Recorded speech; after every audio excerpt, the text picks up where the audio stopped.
All right, man. We are right. back. I think this is episode 11 for Inside the Red Truck now. Are we dude. already at 11, dude? Yeah, man. You believe that? With some in-betweens, you know? I mean, people want to listen. Let's give them something to I listen guess to. so. We're working on it. We got a few people in there, huh? Few people. All right, let's do it. Awesome. So today, I wanted to talk about marketing. I want to talk about marketing. I want to talk about, how that relates to the service team, and then you as a service manager, and what that looks like, and how we combine all those things, and kind of talk to people about the importance of marketing. Beautiful. And then having your team on board to be a part of that, I mean, marketing, it's kind of sad because it's an overused term, right? But it's such an understated part of business, right? Yep. If you could be the best, you could service person, you could be the best bakery, you could be the best restaurant, you could be the best. It doesn't matter. Unfortunately, with poor marketing, you're in trouble. Yeah, you're in trouble. And it's always the question of how do you get that what your message is, what you know how great you are, but how do you get that out to other people? Yeah, and sadly, our industry doesn't have great natural marketing out there. The natural marketing, unfortunately, with our industry is kind of negative. You have a lot of things out there where, unfortunately, people have been taken advantage of, or people have had very bad experiences. Yeah. And so the natural, I don't know if it's the word marketing, but it's the natural aura around the trade sometimes can be quite disconcerting. So to think of it from a positive perspective, what does marketing look like? It's a crucial piece of the pie that we have here at the company. I mean, I've worked all across the country, and it really doesn't matter what market you're in. Marketing is the absolute either killer or absolute success of a company. Yeah, it definitely is. It's I think one of the biggest challenges for me, and for probably a lot of places, is number one, marketing is difficult. It's right. something that what's the right medium to get your company out there. Dude, the hardest part with whatever I've done has been trying to get it to the masses. Right. So the real challenge when I came into this thing was, this is a different animal from what I'm used to. This is it's plumbing and HVAC. At the end of the day, how do you make that attractive? How do you make it so people want to listen to you or see your message about what you're doing and make it interesting? Welcome to the challenge of my life for the last couple of decades, right? Like, how do we make what we're doing attractive? And it's funny, I have a book that I wrote that's kind of based all on this, because the reality of it is nobody's waking up excited to have a plumber, an HVAC technician, electrician.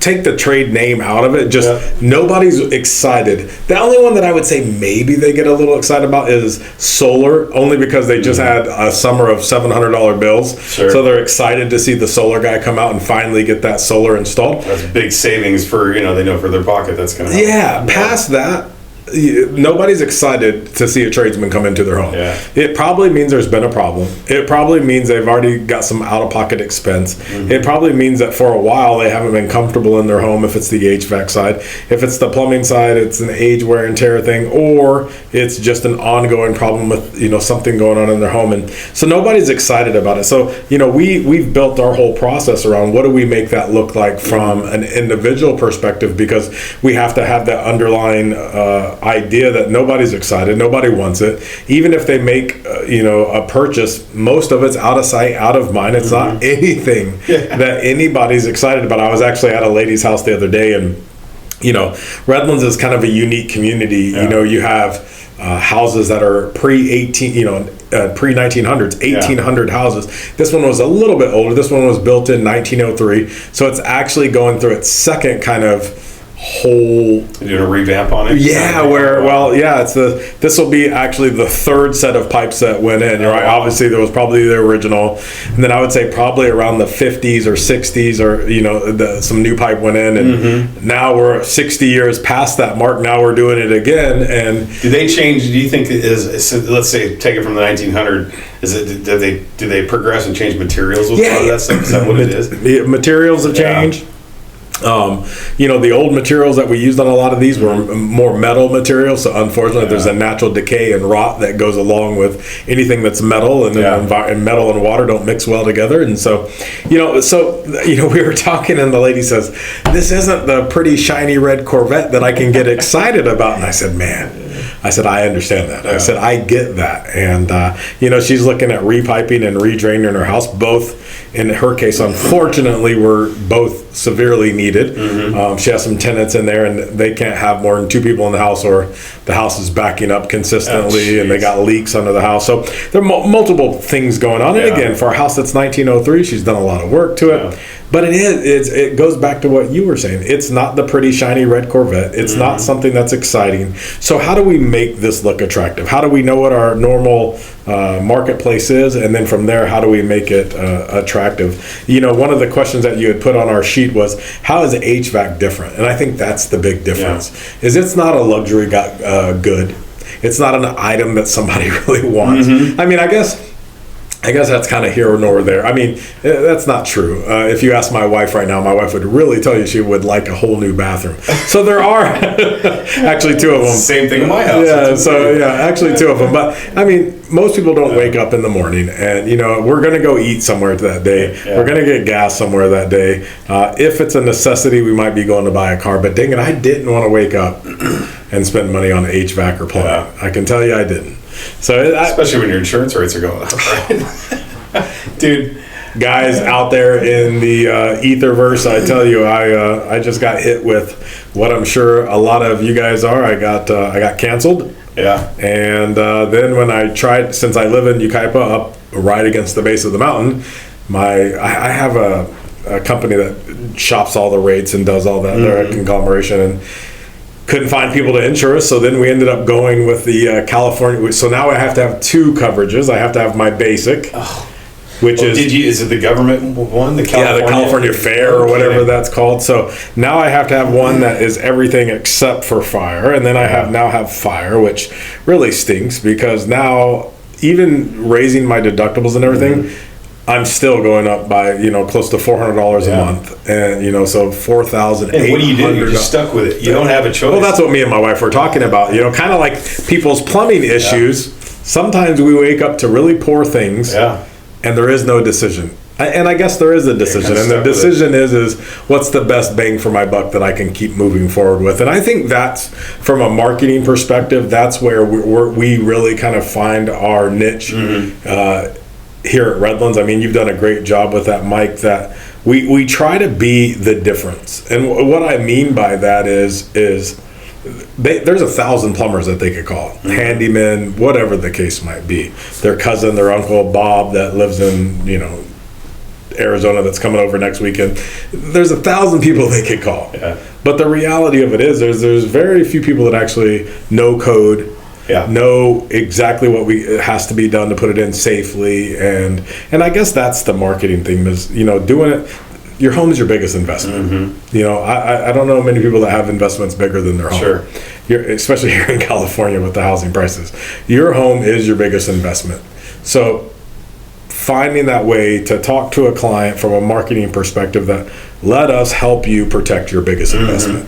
Right? It's not fun. It's not something that you want to do. I'll give you an example. Living in Yucaipa and living in the Redlands area my whole life, other than my military career and parts of my adult life moving out to run other businesses in other parts of the country, Redlands has been my home since the 80s. With that being said, water has always been a negative thing here. And we have severely hard water. It's polluted water. Tears up pipes quickly. It's chlorinated as all get out. Again, not an exciting thing. Nobody woke up and said they wanted bad water, but that's what we wake up to tomorrow and today.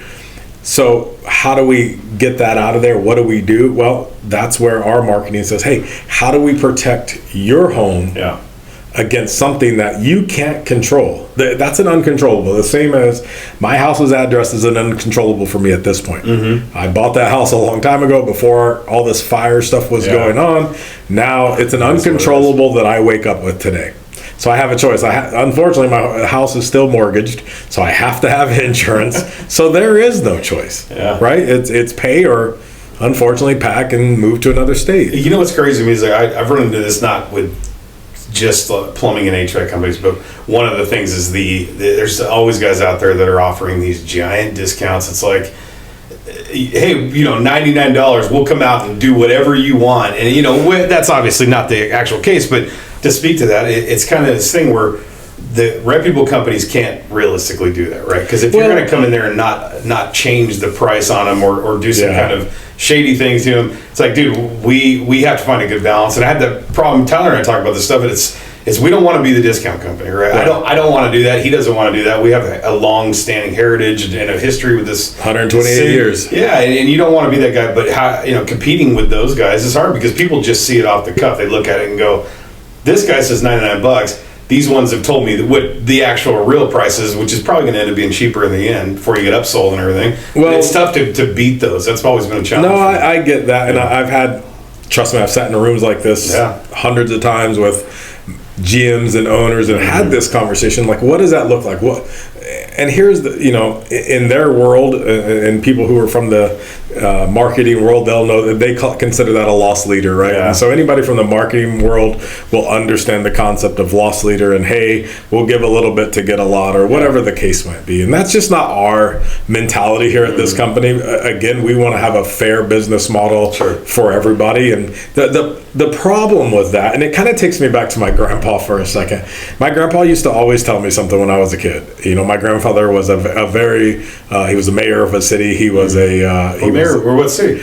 Commerce, Georgia. It's a little bitty city back in the East. Well, actually, he wasn't the mayor. His brother, my great uncle, was the mayor. Okay. My grandfather owned a couple of businesses. He owned a grocery store and a furniture store and some other things. Mm-hmm. And my grandfather always talked to me about business and stuff a lot when we were kids. And he said, listen, the reality of that is it's one of those things when you're a purchaser, if it sounds too good to be true, it probably is. Mm-hmm. So to think that you're going to have, I'll give you an example. They have people out there all day that have drain cleaning, $49. Yeah. Okay. Well, you got to think about that for a second. These people are driving big trucks. Mm-hmm. That's a supposed licensed and a plumber coming to your home. You're not going to get somebody to come to your home to drive all the way across Southern California with gas prices, with insurance prices, for $49. You have to know that there's a game involved there, and that game is to try to get into your home and then make of it what they can. Yeah. We would rather charge you the correct price up front. That's what, and you hear little caveats, and because of laws, they'll say the little caveats. You'll hear $49 up to 30 feet. Okay, up to 30 feet. Print, right? Right. It's the fine print that really gets the poor customer, and it's bait and switch. And we just don't believe in that. We believe in being honest and upfront from the beginning, allowing your home to tell us the story that we find once we get there. I mean, up to 30 feet. I mean, heck, you haven't even made it to the living room from the bathroom. Mm-hmm. So, I mean, it's not.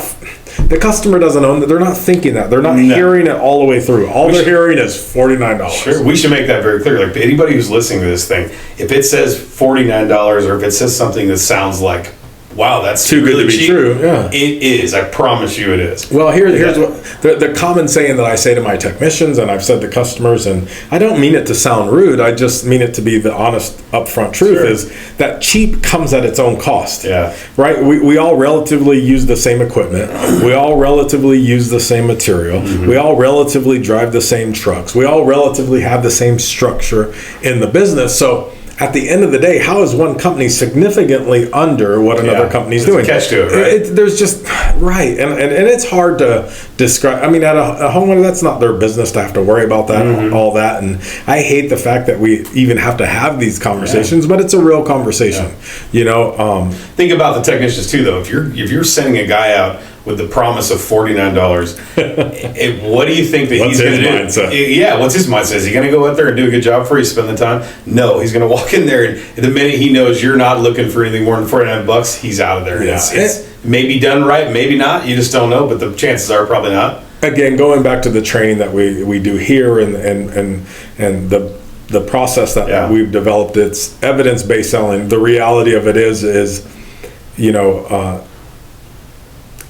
that you deserve to know what's going on in your home. You deserve every single time to know what's going on in your home. No matter whether it's $1 that you spent or it's $10,000 that you spent. Something caused that problem. Let's figure out that problem. Yeah. Let's be honest and forthright from the beginning. Let's not start this relationship from a standpoint of, hey, I'm trying to get one over on you by giving you a cheap price just to get to your home. I don't like that, because I don't like that where that's starting from. It's starting from a heart of deceit to try to get in there to get something more. I just don't feel comfortable with that. Yeah. I wouldn't want somebody to do that to my mother or myself. I definitely wouldn't want to do it to our customers. I think we've all had it done to us too. We kind of know what it feels Unfortunately, like. Right? And here's the thing, there's a big difference. One of the other differences is how companies, whether it's our company or any other company, every company has its different models, right? And that's fine. That's for them, and ours is for us. And we believe in, instead of being transactional, and what I mean by that, this isn't just a one-time, hopefully it's not a one-time interaction between our client and us. Hopefully this is a coming together and a mutual, everybody has to win at some point, but a mutual understanding. And now it becomes from transactional to relational. So now we understand the client's homes. We know what type of equipment they have in their home. We understand what type of maintenance they would or wouldn't like to perform in their home. We kind of know the age, wear and tear of their house and where they're kind of progressing, right? Because unfortunately, everything does have a lifespan. And so, there are going to be things that have to get replaced from time to time. We want to earn that right to come back over and over and over to that home. And the only way to earn that is by being forthright and upfront and conscious about how we're behaving in that home from day one. That is our marketing plan. Our marketing plan is, let's develop, instead of transactional we're developing relationships. The example I use all the time is I have a relationship with my doctor. I've had 2 heart attacks in my life now. I need my doctor to understand what I've been through. If he's prescribing me medicine, he knows the other medicines that I'm on. He knows my history. He can help me chart a better path forward. I'm a relationship partner with my tax person. Her name's Tony Giannetti. She's been my tax lady forever here in Redlands. She's done over 25 years. She's been my tax lady. She knows my family. She knows my needs, my wants, my future goals. She understands where I'm at from a tax standpoint. She asks the right questions to make sure that each year she has the right information. That way she can put me in the right place to succeed. If we're making choices on when to purchase something, she might make some recommendations to us on when we purchase it, what we do with it, taking out maybe of investments. She'll help with that.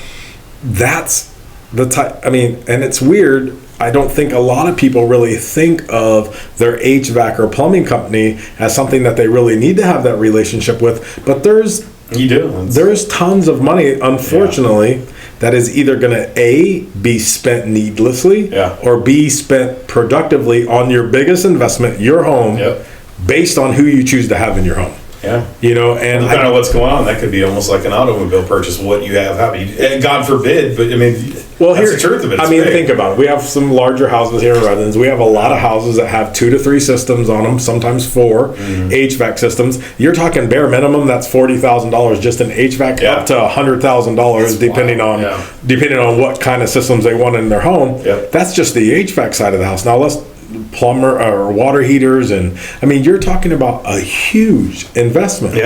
That's a lot. Now, who's partnering with you on that investment? Who's caring about that investment, or who's caring about their company? And that's really what it comes down to.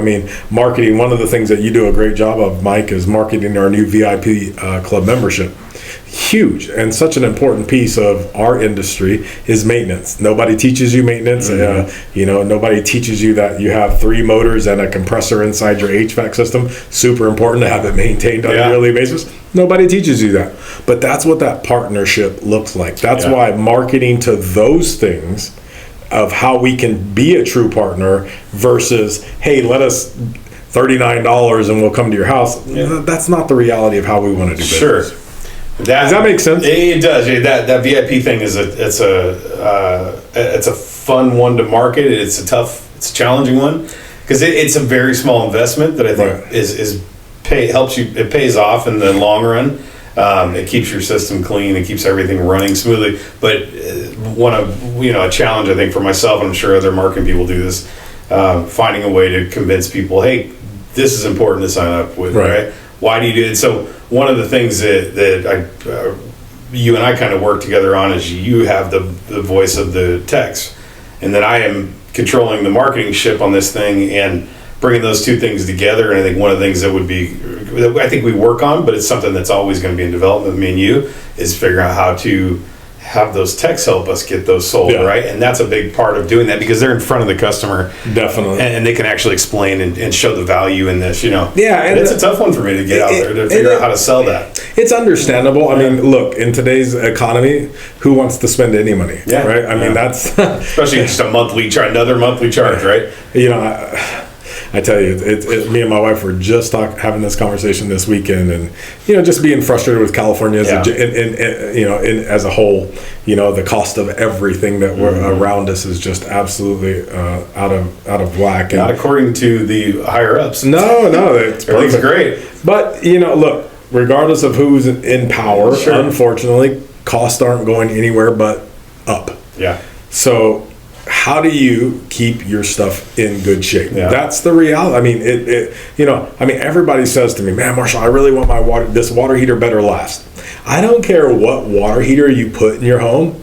If you're not doing maintenance, you're not going to have something that's going to last there in your home. We have extremely hard water. Yeah. And if you have extremely hard water and you have a water heater that's not functioning correctly, and you're because you're not doing maintenance, because you're not changing out the anode rod, because you're not flushing out sediment, because you haven't checked your pressure and your pressure is coming in at 120. Yeah.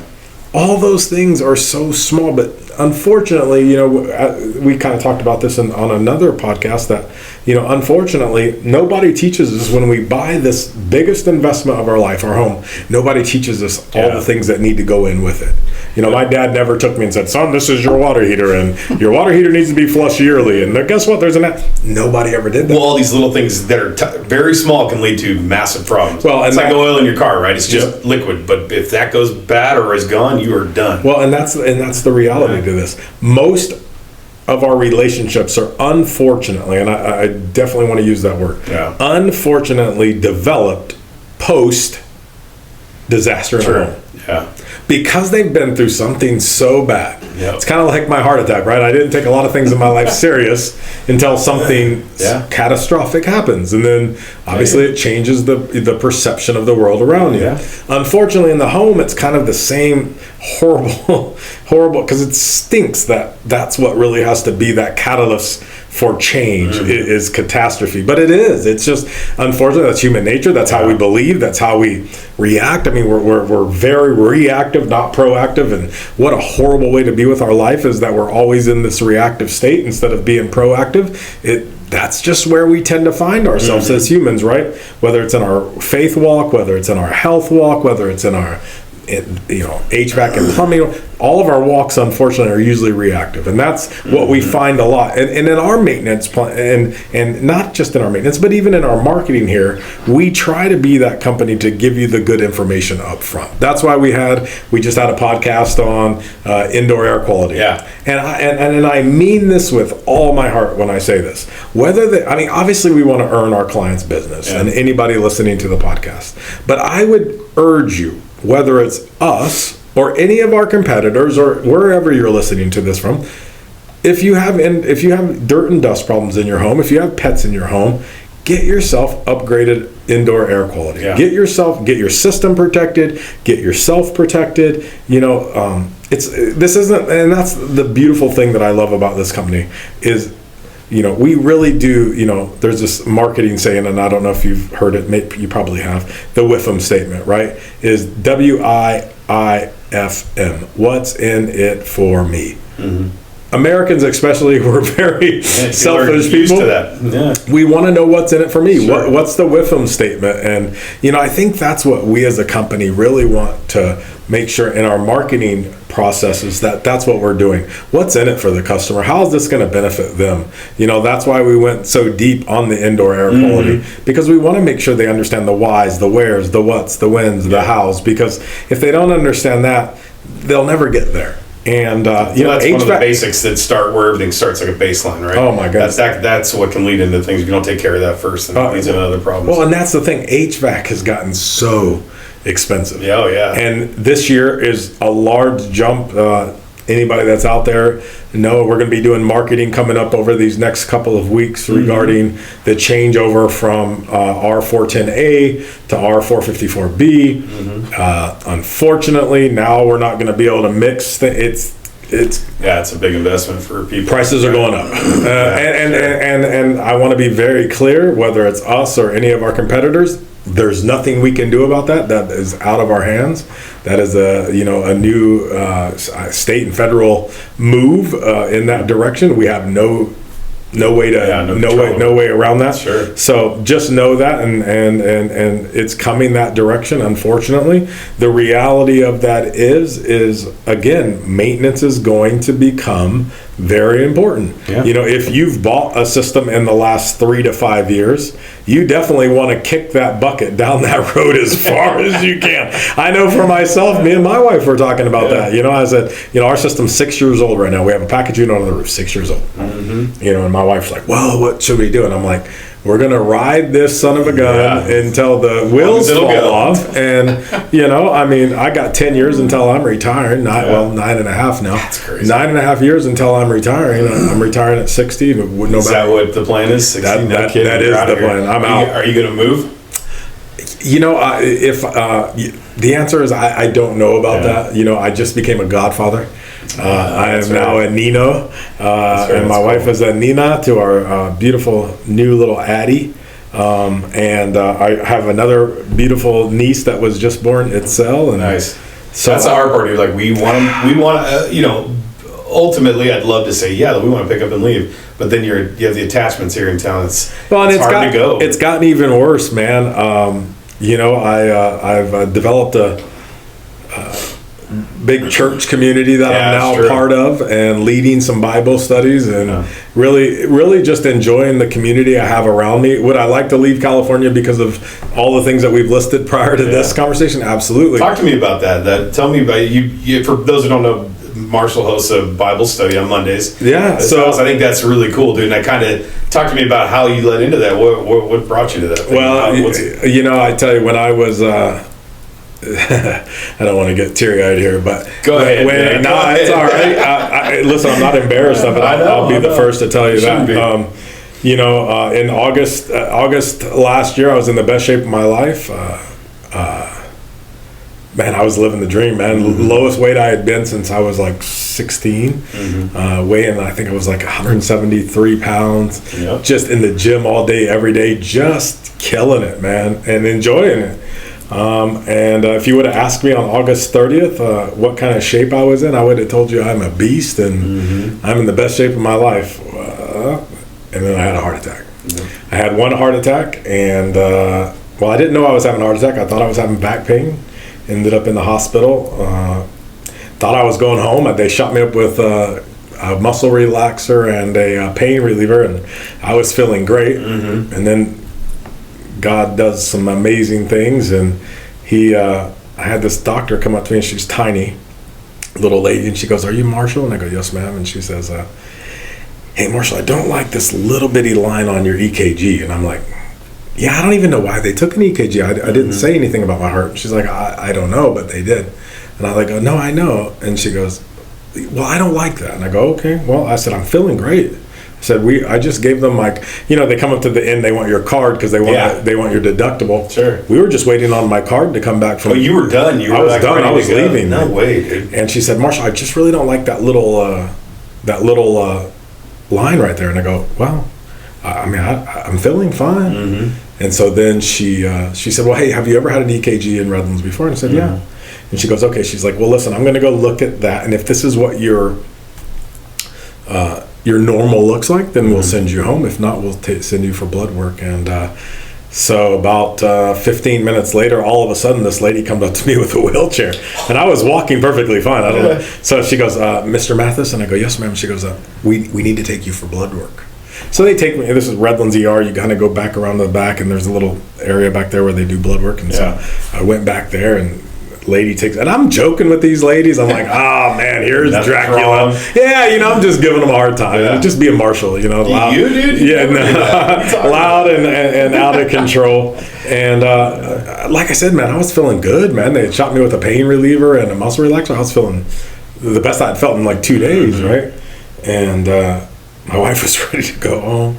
And so, anyways, they draw blood, and I asked them. I said, "What are they doing?" She said, well, they just want, there's a marker in your blood if, now I know all about it, way too much, but they said there's a marker in your blood that if you had a heart attack, they'd be able to tell. I didn't even know that was such a thing. Wow. Long story short, about my wife, like she was starving. We hadn't eaten lunch or anything, and we'd been there at the ER now for like 7 hours. Yeah. So she had ordered food from a little place down the street, and they had brought food, and she was out front eating, and I was still sitting there just waiting for the blood work to come back. They said it would take like 45 minutes. Next thing I know, this was the crazy part. So all of a sudden,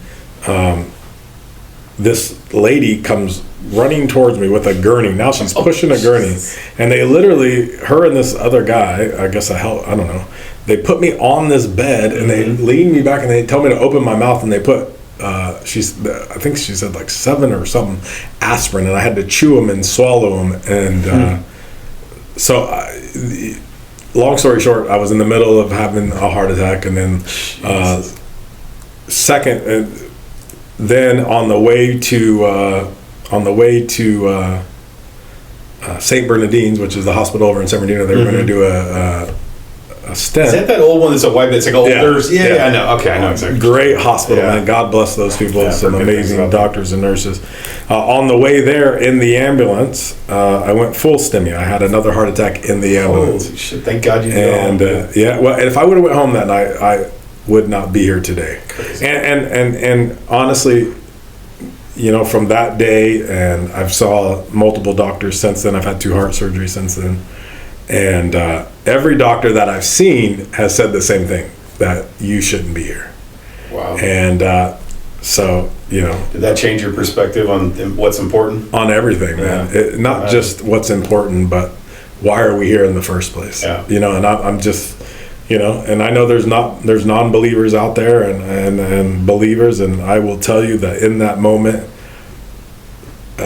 everything changed. I mean, I knew in that moment there was a lot of guilt and a lot of, I'll just be honest with you, a lot of shame. God had given me a gift to lead men, and I've always been a leader of men no matter where I've been, whether it was in the military, young in my life playing football, here in my adult life. And I'd never used my gift of leading men for the right thing. Right? The right thing. And the right thing is for his kingdom and his glory. And in that moment, Something spoke to you. That's where the rest of my life is dedicated to. So, I mean, work is still important. Don't get me wrong. It's still important. But it definitely is not first on the list anymore. Family is definitely way more important, and spending time with my daughters. I mean, when you go through something like that, there's some difficult nights. I remember like the third night, I made a video for my daughters there in the hospital. Before I left, before I had my second heart attack, we were in the hospital, and they said I wasn't looking great. I heard the doctor talk to my wife, and so I told my wife I want to make a video for the girls and my son. It might not get out there to see him again, and so I've never watched that video. My wife hasn't watched it either. She has it on her phone. Does she? Neither one of us can watch it. I told her I don't want her to delete it though, because I want that to be there if something ever happens. That moment might come again, and if it does, I'm okay. The good news is I'm okay with that. I know where I'm going, and I'm happy about that. I'll be sad to leave my family, but I'll be happy about that. But that incident it affected more than just you. I think, dude, like that kind of stuff made me take a second look at life and go. I think a lot of people did. I mean, Marshall was like in shape, and he was. Exactly what I mean. It's like that was the shocking part about it for me. It was like, not to get totally off topic here, but when we're talking about this is important because this is part of our work family, and I've talked to my wife about it. I said, dude, Marshall was every day. You didn't go a day without hearing about what weight you were, what you did in the gym, what was going on, and we loved being like cheering it on, and it was a thing. But when that happens, it's like I've talked to Danielle, and I'm like, man, like that guy, if anybody could have it, like that just makes you really take a second look at what's important, dude. Well, it's funny, I'll tell you, in that moment, I just had a lot of regret that I didn't serve my Lord and Savior the way I should have. he gave me a gift, and the gift wasn't for me. It was to serve his kingdom, and I just didn't do it right. And so I promised myself and him in that moment that if I did make it out of there, that's where I would be focused moving forward. Yeah. So the other piece of it is I know this sounds really weird, but I look at that as one of the biggest gifts that I ever got in my life. And it's weird to talk about a heart attack being a gift, but man, who knows how long I would have gone on glorifying myself and living for myself and not living for him. Maybe, sometimes you get signs for stuff, and sometimes those signs are very harsh and brutal. Maybe that's what it is. Maybe it was just, hey, dude, we're putting you in a check here, so that way you can go do what you're supposed to go do. That's the way I do look at it. Yeah. It's funny. After that, I decided that I was going to have a better walk, and I started a relationship back again, reading the Bible, getting into the Word daily. I'd always been a fan of Jesus. Don't get me wrong, I was a fan of Jesus before that. The difference now is I'm a follower of Jesus, and those are two different things, and they're actually miles apart from one another. And I'm glad to be. Don't get me wrong, man. I'm still a mess. I want to be clear about that, because I think that's one of the things that pushes people away a lot of times, is that they think they're too much of a mess, or that they think they're too dirty to enter that relationship. And I'll be the first to tell you is that he loves you exactly where you're at. The biggest news is he loves you enough that he's not going to leave you there. He's going to take you to a much greater place. And since then we've developed we're on like the 6th month now. We went through the book of Mark. Then we went through the book of Acts, and now we just are starting Romans. We do it on Monday nights. Shout out to my Bible study team and fam. That includes some of the guys from a lot of the guys from here. We do it Monday nights at 6 p.m. If anybody wants to come out there in the world, we'd love to have you. Please call the shop. You can ask for me directly, and I'd love to talk to you. But it's not about me. It's all about him. And to take it away from that, at the end of the day, one of my new mantras that I try to live by on a daily basis is, which is a huge shift for me, that anybody that knows me, or especially knows me from my past life, less of me, more of him. So every day I'm trying to get less of me and a little bit more of him. And, I think that's the way we, even just as a society, need to be more like that with everybody. With God, with our kids, with everybody, right? Well, and it's funny because I don't want people to think I'm trying to use it to get business, because that's not a good thing. No, I wouldn't want it to ever look like that. But it does permeate the way that we believe and behave. Yeah. Right? I mean, if we are going to be that company that does it right, that does it ethically, that does it honestly. I love having an owner like Tyler who would absolutely fire me or any of my guys if he caught us doing something that wasn't honest and ethical. No matter how good you have been. No, it's not about that. And that's the beauty of working here. And again, I'm almost 7 years into my career here, and that's the beauty of it. And the great part about it is unfortunately, our industry has a yucky name. We talked about that earlier in today's podcast, right?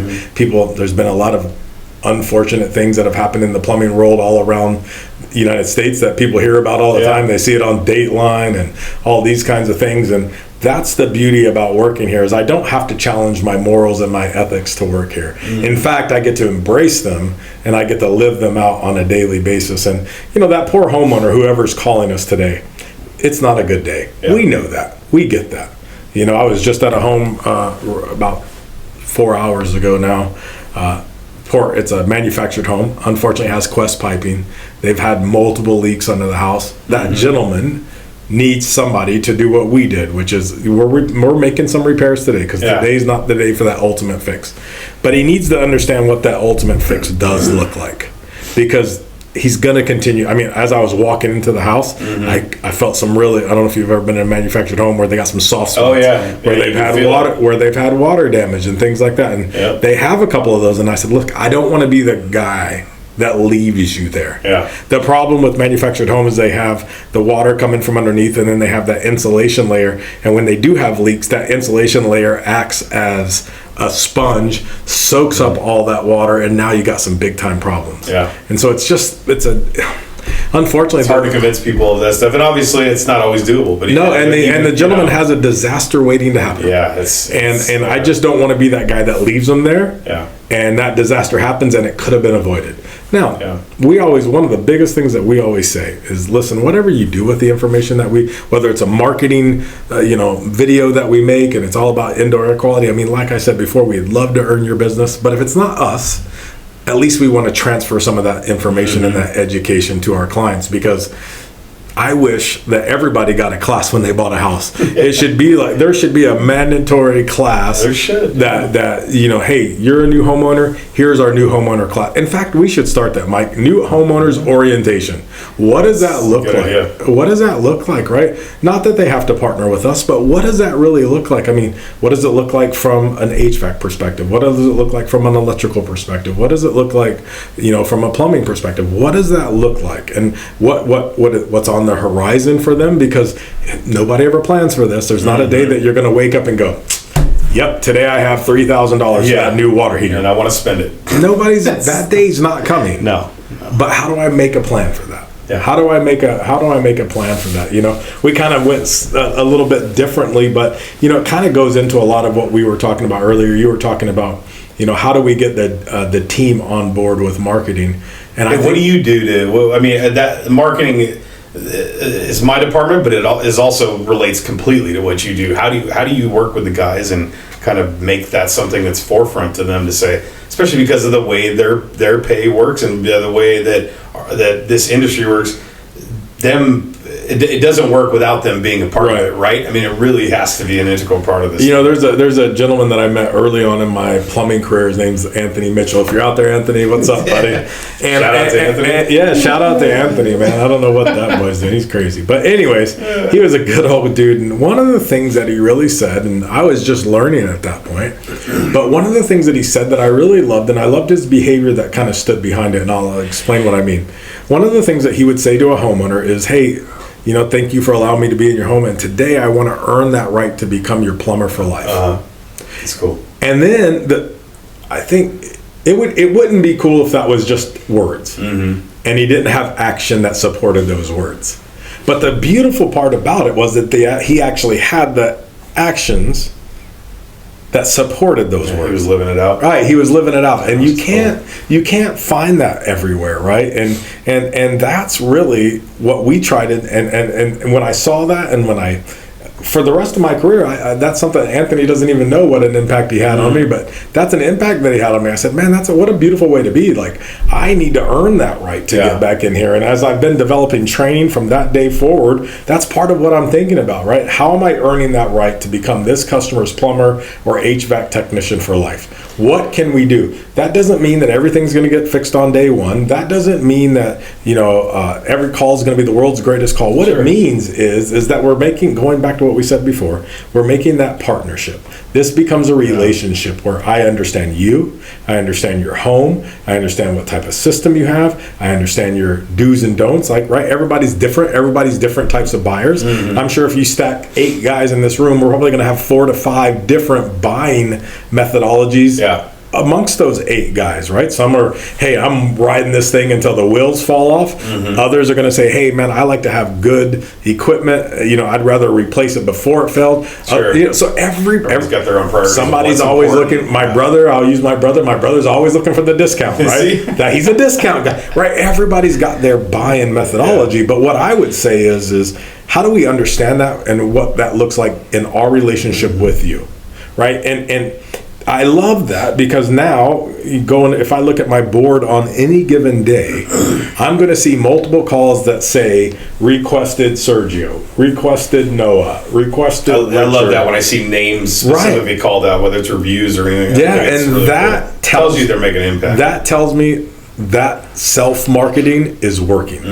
That tells me that these people are making that connection and making that relationship, and that's really what our training strives for on a daily basis. And that's kind of how I measure and monitor that is, are these people getting called back? Are these guys getting asked for by name? Are they being, those are the things that are kind of my bookmarks that tell me he understands and he's building relationships. And I love when I'll take these guys to lunch, or I'll go out in the field with them. And, one of the things I love is when a customer comes up and says, Marshall, I just got to tell you a little bit more about whoever that tech is. And, and those are the moments I don't take lightly. I as the person who runs this side of the house for the company, that's probably those most proud papa moments is when I get moments like that. And I always think it's interesting sitting in the meetings in the morning, and it's like I like to listen to the responses to what you're talking about, right? And so I listen to some of the guys that have and this is a question I have for you, but some of the guys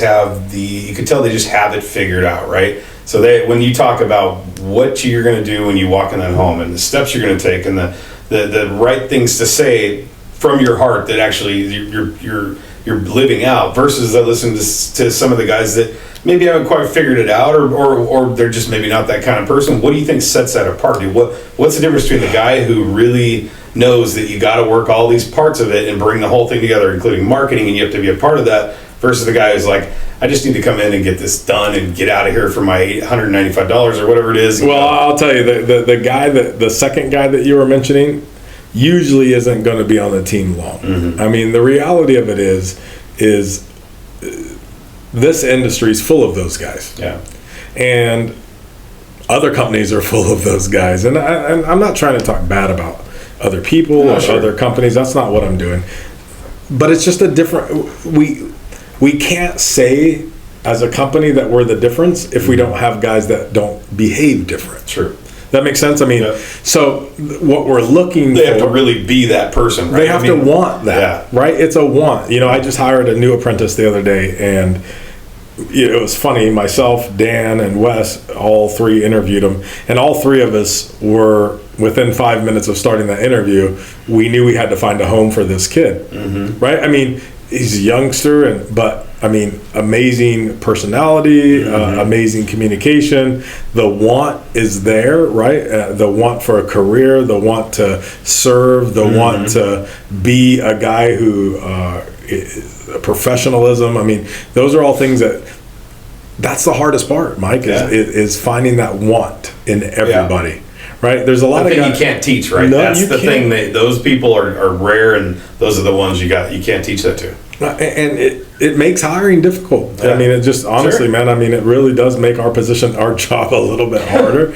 But I would much rather take that longer approach to hiring and a quicker approach to firing versus having people out there who aren't representing the company how we would want. Sure. Because at the end of the day, this company's been in business 128 years, one of the oldest companies on the West Coast from a plumbing perspective. We're only going to get to another 128 years is if we continue to live out that long story of success. And that story of success, here's the funny part about that, is so many people would say, yeah, we're a successful company. Well, that's great. I like to say this: we're a successful relationship building company. Yeah. Our success is the success of our customers. Our success is the success of my customer who had a problem today, who had the problem solved, who had it taken care of, and is now out there being our biggest marketer for us because they're referring business, because they're telling... I mean, the lady that I spoke about earlier this morning about having both a drain and repipe that she needs to have done, a repipe and a redrain. The worst case scenario, right? Well, here's the funny part. She works at Esri downtown, and she's called us in the first place. The first conversation I had with her, she told me, well, I'm calling you because you've repiped two of my coworkers' homes. And they just couldn't stop bragging about what you guys had done for them. Unfortunately, a lot of them live in that South Redlands area, and these are all houses built from the 30s, 40s, 50s, 60s. They're all aged home, unfortunately. And, she said, you guys they can't stop bragging about how you guys behaved in their home and how your install team behaved.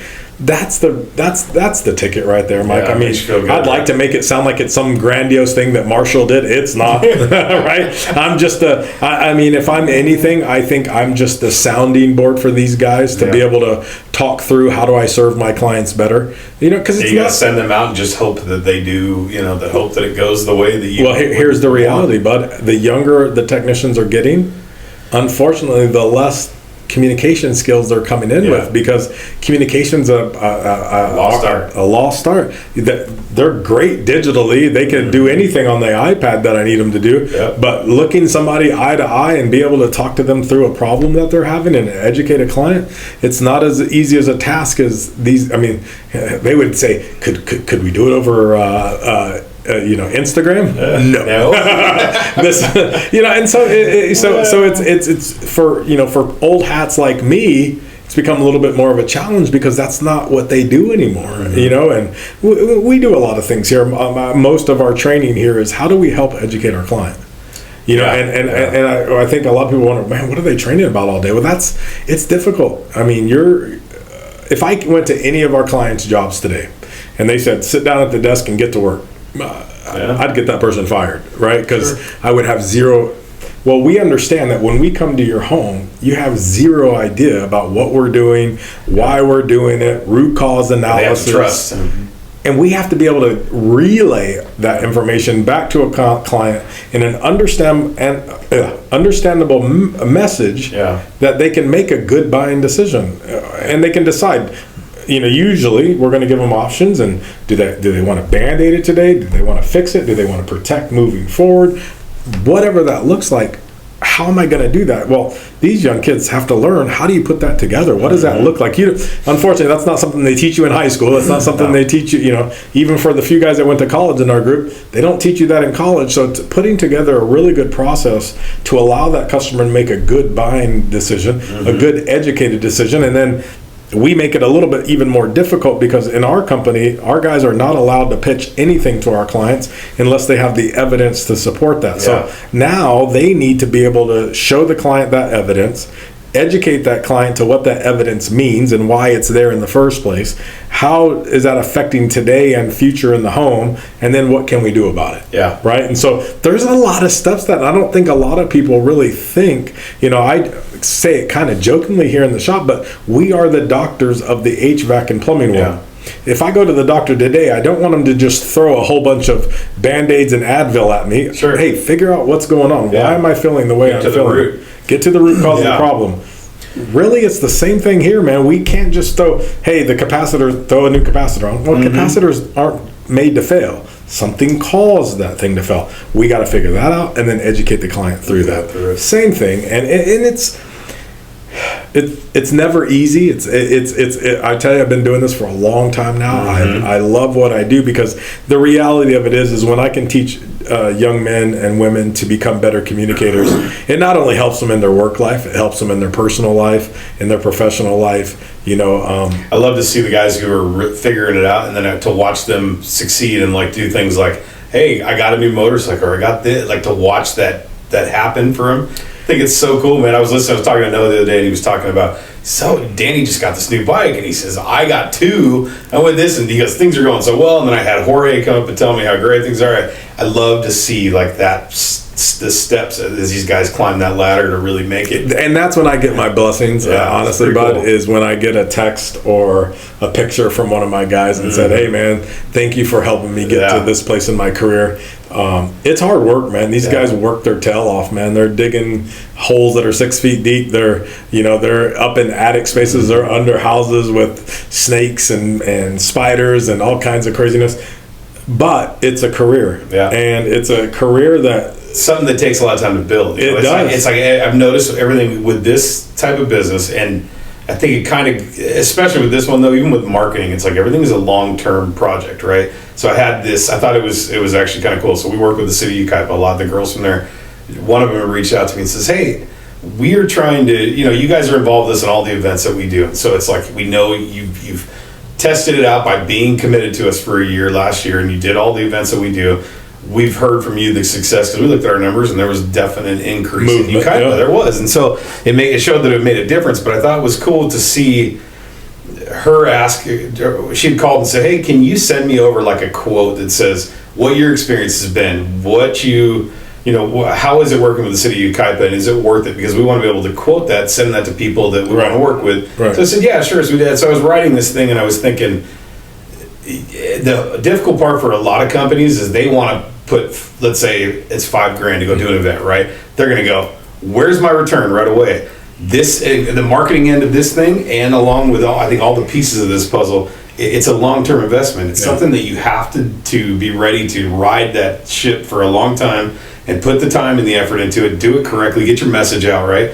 And one of the things with marketing is getting out into the public, and you have to be seen. My goal is to be able to, every corner you turn, they're going to have some little reminder of our plumber or our guy or whatever that is. And they have a thing called the rule of sevens in marketing, right? And so you have to be seen 7 times within a short amount of time to be able to be stuck in someone's head, to where when they go, hey, I need a plumber, that just subconsciously comes in and goes, hey, I'm going to call these guys. The problem is it's very expensive to do that. So how do you do all of these things without blowing your budget or without all that? But I think part of that comes from the technician side of things, and your end of it, my end of it, the face that we put on, however we're doing this. But it's a funny thing to realize you have to slow down and just go, this is going to take time. Well, yeah. It's funny. One of the things that you said, you were talking about ROI. For all the business heads out there, they get that really quickly, right? Return on investment, right? And everybody's worried about ROI, right? Yeah. I mean, that is something that, living in the business world now for the last, couple of decades, almost 3 decades. Man, I'm getting old. Anyways, I can't tell you how many times I've said the word ROI, right? But here I bring it up to say this, because I always like to coach our customers as well, right? Because this is a life investment, right? This is their home, this is their biggest investment. And one of the things I would say is, homeowners, you should think about ROI, return on investment. What are you really getting when you have that interaction with your HVAC and or plumber?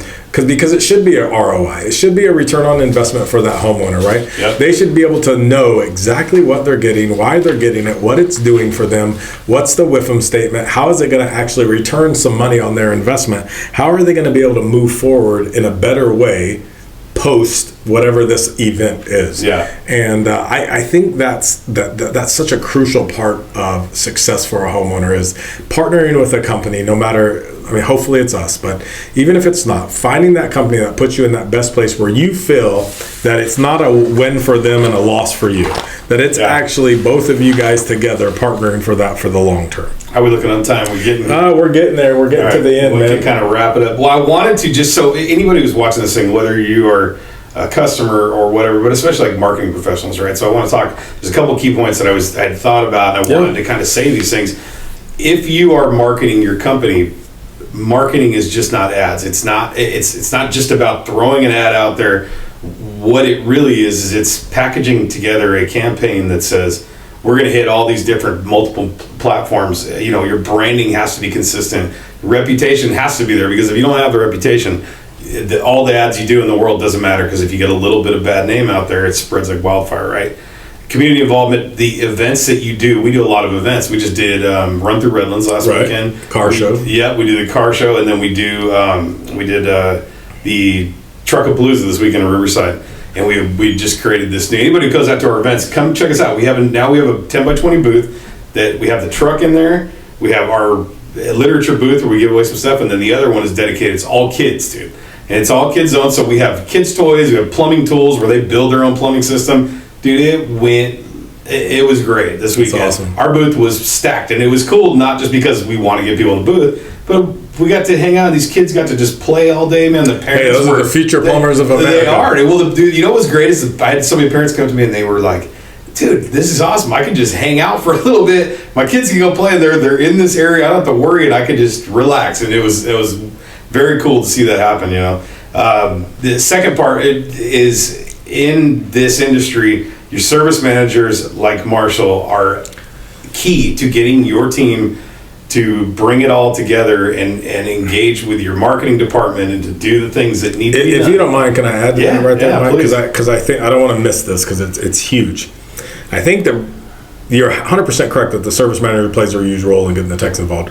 I think the key, though, is making sure that the service manager and the marketing manager are on the same page. Absolutely. And making sure that they're understanding, what are we pushing, why are we pushing it, what's the goal. What I wouldn't be successful is one team go in one direction and the other part of the team going the other direction, right? And so that's the great. Mike does a great job of coming into our tech meetings, understanding what our techs are, seeing and saying. So I think it's such a crucial part that there's a togetherness in those two roles. Well, I mean, think about it. If you and I, so anybody doesn't know, Marshall is the service manager. I'm the director of marketing. We've just happenstance to hit it off and to become close on this stuff. And so I know that without having the interaction I have with the techs due to you and the feeling welcome in those meetings and to be a part of those guys, I'd be sitting at my desk wondering what the hell to do, right? I'd be sitting there going, okay, half the work that you got to make it fun, man. We got to make it fun. I love what you got here is the next one. The techs can contribute by taking photos, asking for reviews, and engaging customers. I mean, I tell you what, that's a huge piece for us, right? What does a repipe look like, right? And being able to actually design out a marketing piece that shows a customer step 1 through step A through step Z. What does that look like? Because there's a lot of pieces to this, and I could tell you if I was a customer sitting, let's just say South Redlands right now or Loma Linda, and I'm in one of these houses built in the 40s and 50s, and I know these days are coming. I just had to repipe my house. My house was built in the 60s, right? So knowing that these days are coming, I'm probably going to have a lot of questions. What does this look like? What oh my goodness, what's my house going to look like after? That's the beauty about this, where we can use these beautiful photos that our techs take. So, well, isn't it cool to, as someone who may work in this industry and is a marketing person, having it's not like it's every day, but I get photos and random texts from the guys that go, dude, check this out, look at what we did, and I can take that, transform that into not only campaigns, but I have actual evidence of things that we've done to show, to speak to what we have. Because I can't be at all those jobs. I try to get out and go and do them, but even so, they're the guys who are under the house. They're the ones who are in the attics, and they're the ones who can send me all that. We're just the old guys in the office. Yeah, that's it, man. That's very important. It's very cool that they get involved in stuff like that. Absolutely. And community involvement, we kind of talked on that a little bit, but that is one of our larger investments for the year for marketing, and that is a huge part of it because we get to talk directly to the people out there, right? Well, I mean, how do you know? It's a lot of HVAC and plumbing companies, they want to be a talk at their customers, right? We're going to tell them what they need, and I can understand pieces of that, right? Because there's industry specific things that the client might not know. But what a better approach to take, where hey, let's partner with our clients, let's understand what they need, let's understand what they want, let's understand how they would like to have this type of service performed for them, and then figure out the pieces of our industry that could fit back to them. I think what a better way to go about it. I think it feels better, welcoming too. It feels better for the customer. It feels better for us. It's just an easier approach to business. Yeah, absolutely. So let's see. The last thing on this list is our call to action. So call to action is something we use in a lot of marketing campaigns. It's the thing that triggers the customer to hopefully say, this is the offer. This is why it's good, and it keys them into call. But one thing that you teach is listening. And I think that's probably the most important part of what you can do, because to be able to speak to your customer and to sound like you care, and for them to trust you and know that you're there for the right reasons, they have to listen, right? And so we have to listen on all parts of this company, where to know what I have to do, I need to listen to see what the need is out there. And you guys have the job of listening to our customers. That is a very important key part of this whole thing, to circle it up. And I'll say this just to end it with this. It's kind of funny. Guys, we in no way think that in a microcosm of an hour or 2 hours that we're in your home, that we're going to build trust, right? The word trust, I think, is such an overused. I actually just heard it on the AM 590 as I was driving around for lunch. And, it's a plumbing company that's using call the plumber that you can trust, and I was just thinking, I was laughing to myself, because the word trust to me is a big word, right? Like when I think of the word trust, I think, who would I allow my kids to stay with if I was in the time of need?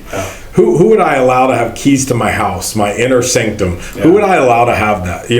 And so I don't like using that word trust, and my guys know that we really don't like that word trust. And one of the things that we tell our guys all the time is we should never have the expectation that our clients are going to trust us. They don't know us, and we don't take it personally. Just the same way as I don't trust mechanics sometimes. It's not that poor mechanic's fault. He didn't do anything to me. But unfortunately, I just have those that I'm a little wary, and I get that, and that's fair, and that's absolutely okay that our clients feel that. That's why we've developed our process, which is the evidence-based selling. We allow the evidence to tell the story. The evidence is going to tell us where the house is going to tell us the story. All we need to do is listen. We need so we become the illustrators and the narrators of the story that the house is telling us. Our clients don't need to trust us because we're not going to give them the information. The house is giving us that information. And the great news is us and the clients together are going to figure that out. And then from there, we'll make the right choices from there. So I just always like to say that because I know if I'm having somebody into my house, I'm like, man, what's this experience going to be like? And the real experience, and if you don't ever get this from one of my technicians, please call me and we can walk through it because we're always trying to get better and do better. Do we always succeed? Answer is we don't. We're just like anybody else. There's going to be failures, but we really always try to allow you to make an educated decision based off of the information that we've now shown you. And so if you ever feel like that's not the way your call was, please allow us to make that right for you. Allow us to serve that, because that really is our outdoor, if I know it doesn't sound like a marketing technique, but we really don't want to be that company that sells you anything. We want to be the company that provides solutions to problems that we've identified. And to identify them, we don't want it to just be us that identifies the problem. We want together with our clients to identify that problem. That way, they might at the end of the day choose not to use us, and that's okay. But what we always want them to do is be able to say, "Yep, I saw the problem. I know what's going on. And now I'm educated." That's the goal that we're trying to do every single time. Well, it was awesome, man. It was appreciate your time again, my brother. Thank you, man. If anybody wants to search us up, obviously find us on YouTube at Redlands Henry Bush. Spotify, Inside the Red Truck, follow that, and so you can search us up in there. Be kind. I know I've gained like 30 pounds since my heart attack. You're looking good, man. You're happy. I am absolutely happy. Man, God has been so good to me. I'm absolutely happy. My stomach isn't so happy. My pants size isn't so happy, but I'm happy. So, all right, man. I appreciate you guys. Hit us up. Give us a call here in the office. We'd love to hear from you. 1-800-25-PLUMBER. We would love to hear from you, and we'd love to hear some feedback, man. If you guys want to leave anything, messages for us, any podcasts that you guys would like us to do, we'd love to hear feedback. Mike and I don't have it all figured out, man. We're just trying to. We're just two big old guys just trying to get it all together. Try to figure it out, man. It is. Well, that's why we're always changing camera angles, because I'm trying to figure out what this looks like. And we'll get there. And the cool thing is you have a piece in that, because you guys as viewers are going to tell us, hey, that makes sense, this doesn't. So let us know, give us some feedback, man. We'd love to have that. And hey, let's keep on trucking. All right, brother, take it easy. You too.